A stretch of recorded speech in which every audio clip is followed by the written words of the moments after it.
I love that answer from a commander-in-chief. Again, I am not a Joe Biden fan, but I love this answer.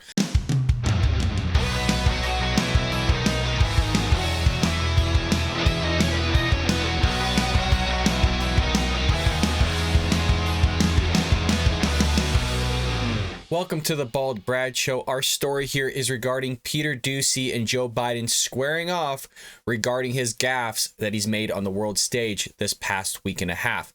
This one comes from Blaze Media, and they title it, Fox News reporter confronts the president over a recent string of gaffes. Biden denies they ever happened. Now, a little bit of a misleading title there in the article, and we'll get to that in a moment. But it says here, Fox News correspondent Peter Doocy confronted President Joe Biden Monday over a recent string of gaffes. Bizarrely, the president claimed none of these gaffes actually occurred. Now, he did imply that, but it's not what he meant, and we'll get to the video here in a second. Well, what happened? There's an entire background here of Peter Doocy, again, confronting him about the things that he said. Rather than reading it, let's go ahead and roll the tape on this. Are you worried that other leaders in the world are going to start to doubt that America is back if some of these big things that you say on the world stage keep getting walked back? You know, Peter Doocy thought about that one real hard. It was like, yeah, this is a good question. Y'all see what I did there? I'm a big fan of Peter Doocy, man. I love the work that he does. And one of my biggest videos that I've uploaded is Peter Doocy taking a deuce all over Jen Psaki. So if you haven't seen that, episode 26 of the Bald Brad Show, go and check it out. What's getting walked back? It sound like, just in the last couple days, it sounded like you told U.S. troops they were going to Ukraine. It sounded like you said it was possible the U.S. would use a chemical weapon, and it sounded like you were calling for regime change in Russia, and we know... None of the three occurred. None of the three occurred? None of the three. Okay, if we were to just stop it there, it would seem like Joe Biden is off his rocker, right? I mean, we all think that anyways, but... Again, if you were just to pause it there, you would think this guy really doesn't think that none of this happened. I mean, he's on tape. We've all seen the video clips of it. This dude he's lost it. He's absolutely lost it. But I'll let him finish speaking here. And I'm actually going to defend Joe here in a moment as well. I know, folks, trust me, it doesn't happen all the time. Mr. President? You interpret the language that way. I was talking to the troops. We were talking about helping train the troops that are the Ukrainian troops that are in Poland. That's what the context. I sat there with those guys for a couple hours. That's what we talked about. So when you said you're going to see when you're there, you were not intending to I was referring to meeting with and talking with the Ukrainian troops that were in Poland. Hey, that's fair. You know what? There's a lot more clarity with that answer. Now, is this the truth? I don't know. I'm going to take it as the truth. And again, this is somebody that I didn't vote for Joe Biden. I don't like his foreign affairs. I don't like much of Joe Biden, but it sounds like a very plausible answer that he stood in front of the troops. There was a context behind it that maybe we didn't fully get. They were in Poland. He's speaking to them.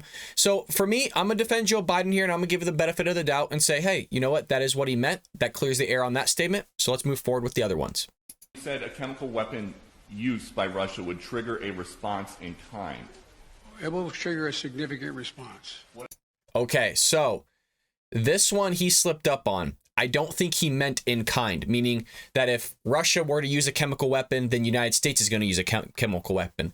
I think he just meant that we're going to respond, and that's what he's saying here. And I'm going to back him up on this answer. I actually love the way that he goes and answers Peter Doocy's question here. What does that mean? I'm not going to tell you. Why would I tell you? You got to be silly. It's a good answer. The world wants to know. The world wants to know a lot of things. I'm not telling them what the response would be. Then Russia knows the response. I love that answer from a commander-in-chief. Again, I am not a Joe Biden fan, but I love this answer.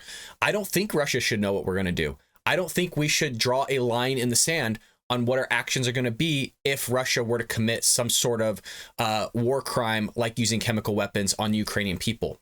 Now, again, I can't emphasize enough. I can't believe I'm defending Joe Biden here. But this is good. This is how a president should answer this type of question, or a commander-in-chief. Well done. And, you know, I'm not here hounding Blaze Media. I think it was a little bit of a misleading title there. And, you know, hey, a little bit of clickbait as well. But look, he cleared the air regarding the conversation with Poland. I'm all for it. Now, as far as chemical weapons, he slipped up and he should have just said that.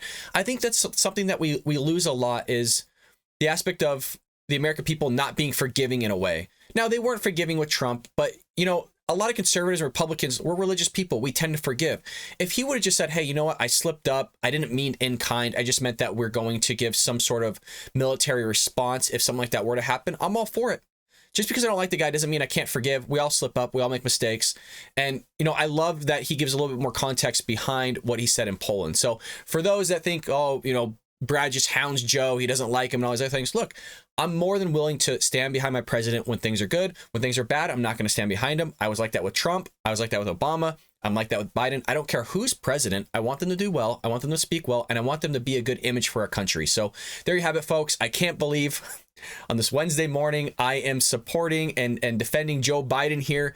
But there you have it. Please make sure you like and subscribe. Again, share it with your friends and family all over social media so we can grow here at the Bald Brad Show. And with that being said, folks, I will see you a little bit later today here on the Bald Brad Show.